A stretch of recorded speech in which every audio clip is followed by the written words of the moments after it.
one and only. No autographs. Oh, the sweetest man alive. Always prepared to help out anyone who asks for a favor, even on his Sunday off. Okay, Em. What needs doing? The motel called, and, well, the TV crew would very much like to rent some movies from the Flick Shack today. But I couldn't just let poor little Angie ferry them over in this weather, so... So you promised them I'd do it? Bingo! Would you, dear? Pretty please. Of course, Em. You've been so busy lately. It'll be my pleasure. Oh, thank you so much, darling. Tell you what, I'll make some extra tasty snacks for your poker night tonight. How's that? It's a deal.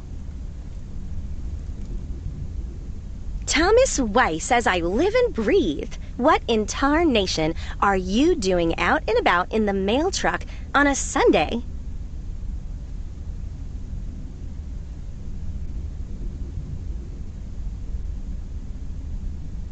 Came to pick up some movies for the TV crew. Oh, I know. Your wife called ahead. Yeah, the old ball and chain has me running errands on my day off. But first things first. So, what's the hot gossip on these out-of-towners? Well...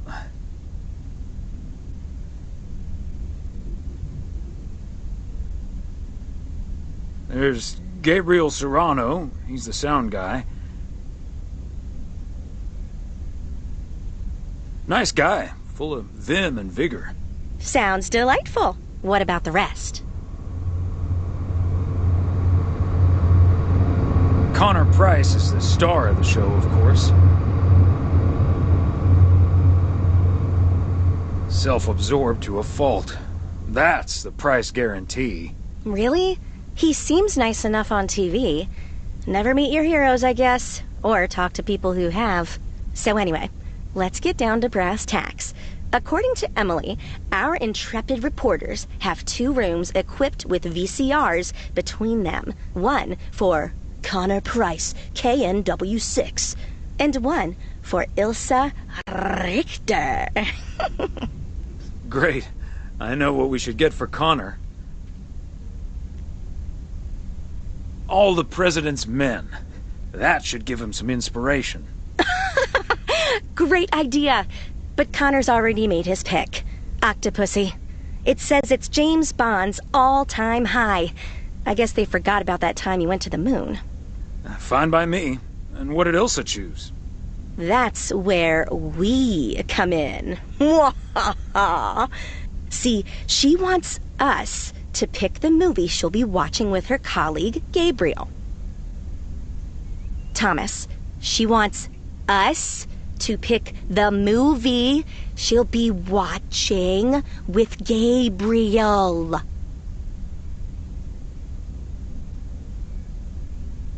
We can play matchmaker by picking something romantic. Got it. Exactly. Guide Cupid's arrows, so to speak. After all, 'tis the season.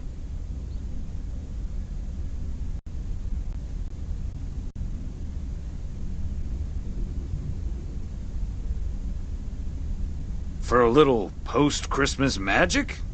Maybe. You and Emily are regular customers, so you know what I have available. So, which film will it be?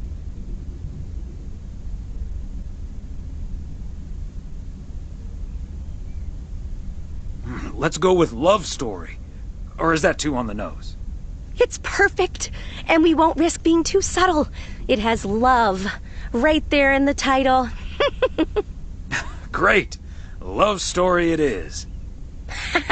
The dynamic duo of stupid Cupid strikes again. Although I suppose this is our first strike. Anyway, here's hoping that this is the start of a beautiful love story.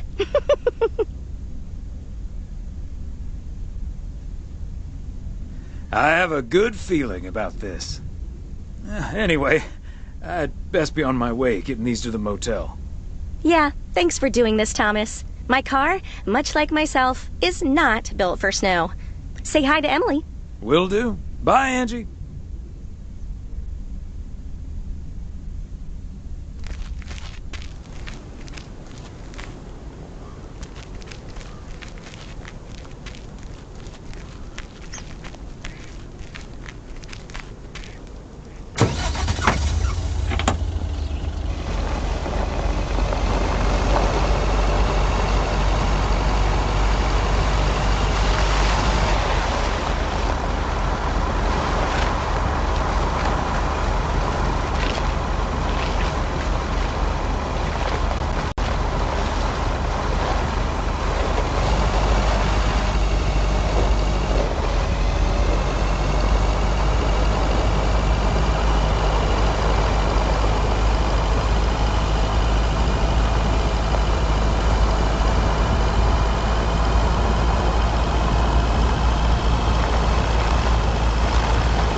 Special delivery.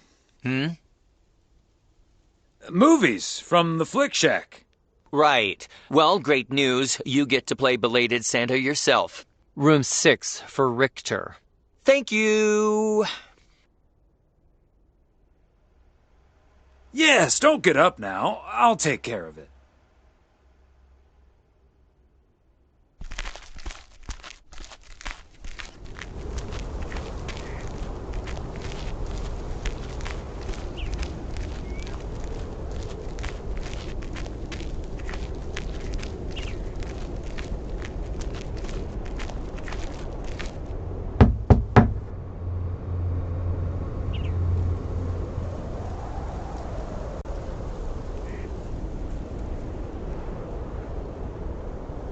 Movie delivery for segment producer Ilsa Richter. Yes? Oh, excuse me, Mr. Price. I thought this was Ilsa's room. No, that's room 9, but think nothing of it, my guy. Ooh, you got me my Bond movie.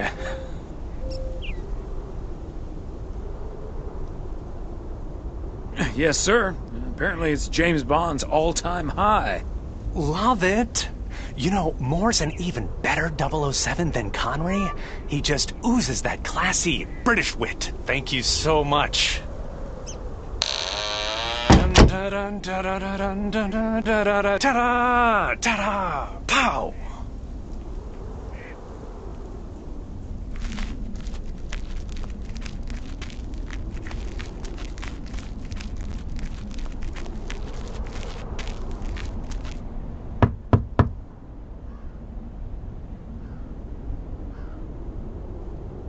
A movie delivery for Ilsa Richter.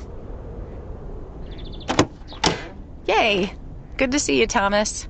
So, what movie did you and Angie pick for me and Gabe? Here you go. Love story. Haven't seen this one. What's it about? Tennis?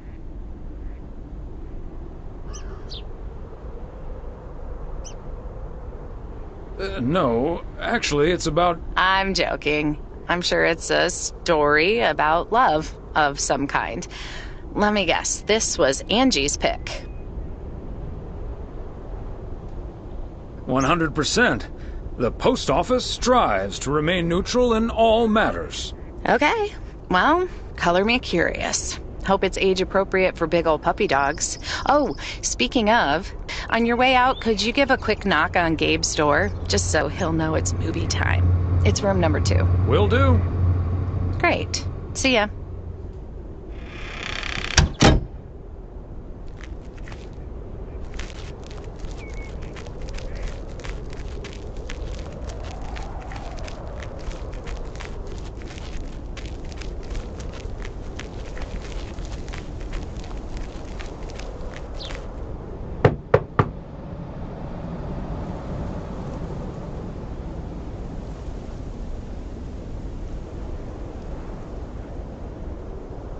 Gabriel Serrano, the lady in room number 9 humbly requests your presence for an evening of home cinema. Thanks, Thomas. I'll be right over. My work here is done.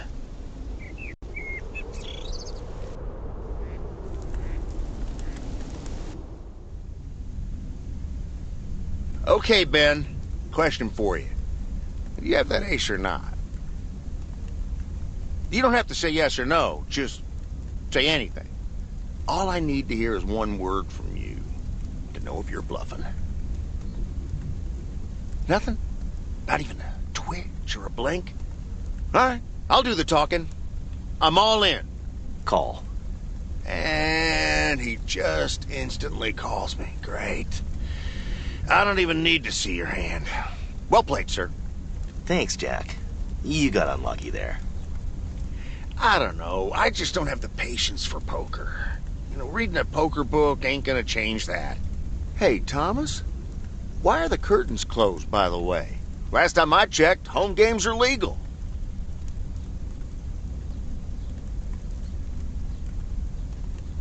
It's probably better if Frank answers that question. I sure can. Walter Morgan's on my tail. Someone snitched on me, and now I need to lay low until I have a good enough alibi. Morgan again? What'd you do, Frank? I hope you didn't put ladies' underwear in his briefcase again. And please tell me you stopped putting dead rats in his exhaust. Ha! The classics. No, I didn't prank him at all this time. He's just out to get me. All I did was sell fireworks to someone. He said something about that being my third strike. I might actually lose my job, fellas.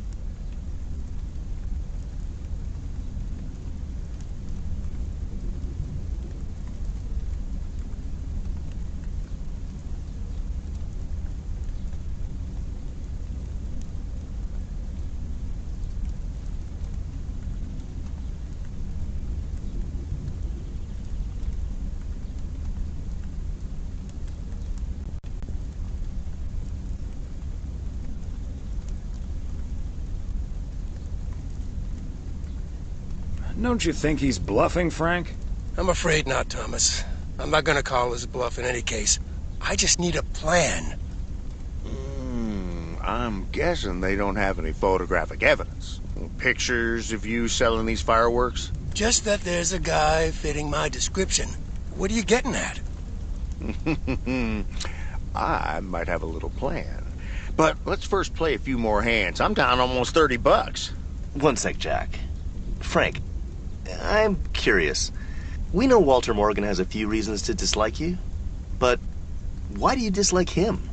I could tell you why, but it's not a pretty tale. And it better not leave this room, kitchen. Sure, Frank. My lips are sealed, for once.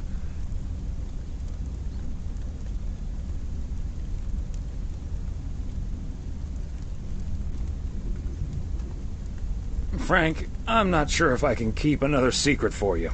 I'll just go to the John. Fair enough, Thomas. I can't blame you. All right, so this one time back in the summer of '69, it was before I started working in P.O. There were a couple of pesky stray dogs wandering around HQ. I say pesky, but they never really hurt anyone. Just got a little excited if you walked past them eating a sandwich or whatever. Can't blame them, huh? They were hungry, even though I fed them every now and then. Morgan found out, of course, and after one complaint too many, he took matters into his own hands, or should I say, feet. He lured a couple of them behind his car, and before I knew what was going on, it was too late. I heard a loud and gut-wrenching howl. I saw two dogs run away, and Smokey, my favorite one, limped after them. It's the last time I ever saw those sweet dogs. Then Walter Morgan looked me straight in the eye with a smug grin on his face, and he said, "This is how you do a proper job, Frank." I can still see that grin when I close my eyes. Okay, that does it. Walter Morgan is now on my eternal shit list, and I'll make sure the rest of P.O. knows about it. What a despicable human being. I can't believe he did that. Well, he didn't.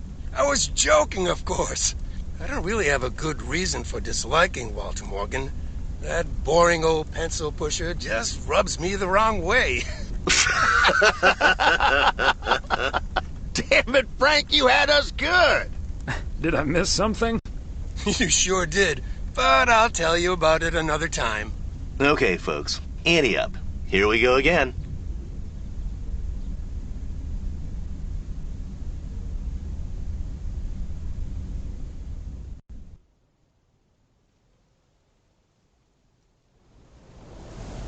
Psst, Thomas, over here.